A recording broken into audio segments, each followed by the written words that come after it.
आज की तकरीर का मौजू है गजल का माजी और हाल। इमाम अकबर आबादी फरमाते हैं, गजल उसने छेड़ी मुझे साथ देना, जरा उम्र रफ्ता को आवाज देना। गजल की तारीफ में जानिसार अख्तर का शेर है कि गजल क्या, गजल का फन क्या है, चंद लफ्जों में कोई आग छुपा दी जाए। गजल अरबी का लफ्ज है और उसके मानी होते हैं गुफ्तग व ज़न फारसी में, उर्दू में औरतों से बातें करना। इसलिए गजल में आप देखेंगे कि औरतों की खूबसूरती, उनकी नजाकत, उनके आंख, उनके रुखसार, उनका मुंह, उनके गैसू और उनकी ज़नख़दां, शायर इसकी तारीफ करता है और उसमें मुबालगा आराई करता है। शायर अपने महबूब से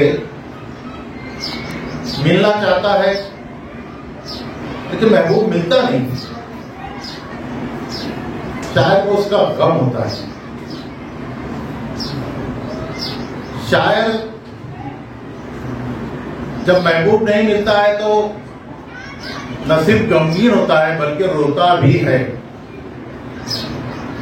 आपने एक शेर सुना होगा, यारो शबे फिराक रोया मैं इस कदर, था चौथे आसमान पर पानी कमर कमर।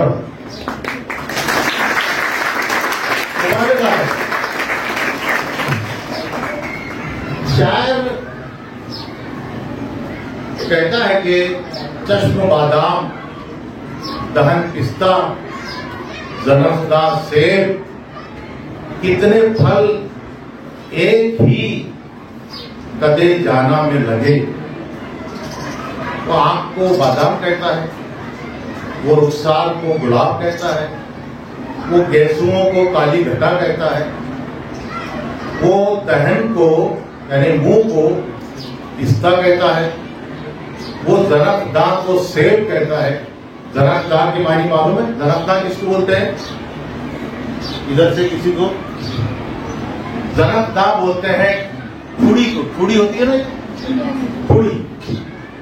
वो महबूब के कद को सर्व के कद के बराबर बताता है। तो ये रिवायती शायरी है, ये तगज़्ज़ुल है। तगज़्ज़ुल बोलते हैं इश्क़ मोहब्बत की बातों को बयान करना। लेकिन जमाने के साथ साथ गजल के मौज़ूआत, उसके मज़ामीन बदलते गए। शाद आलवी का शेर है कि जहां तक हमारी गजल जाएगी तगज़्ज़ुल के मानी बदल जाएगी। तो जैसे जैसे जमाना बदलता गया फिर ये इश्क़ मोहब्बत की बातें नहीं होने लगी, फिर जिंदगी की बातें होने लगी। फिर जिंदगी के जो हालात हैं, जो हकीकत है, शायर गजल में उसको बयान करने लगा, यानी मौजू बदल गया। इसीलिए उर्दू की गजल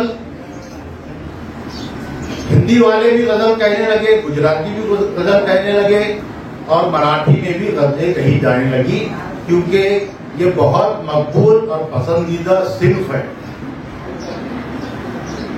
और जो लोग इसको पढ़ते हैं उनको अपने दिल के करीब लगती है। अब ये सवाल उठता है कि भाई गजल इतनी मकबूल क्यों? उसकी कई वजूहात हैं। एक तो उसका उसलूबी निगारिश, एक तो उसके मौज़ूआत बदलते जाते हैं, एक तो उसके मिसरे हम काफिया व हम रदीफ, हम वज़न, एक तो उसके मज़ामीन में तनव्वु, उसके मज़ामीन का मुख्तलिफ होते जाना, एक तो गजल का जिंदगी से करीब तर होना, एक तो गजल में अल्फाज की बरजस्तगी, ख्यालात की दिलावेजी, शायर का जुबान पर कुदरत और उसके ख्यालात में नुजरत, ये तमाम चीजों की वजह से जो दिगर अस्नाफ़ सुगन है उससे ज्यादा गजल पसंदीदा है, मकबूल है, मशहूर है। गजल में इंसान का कर्ब, उसका दर्द बताया गया है। किसी शायर ने क्या खूब कहा है कि तुम आसमां की बुलंदियों से जब उतर आओ, हमें ज़मीन के मसाइल की बात करनी है।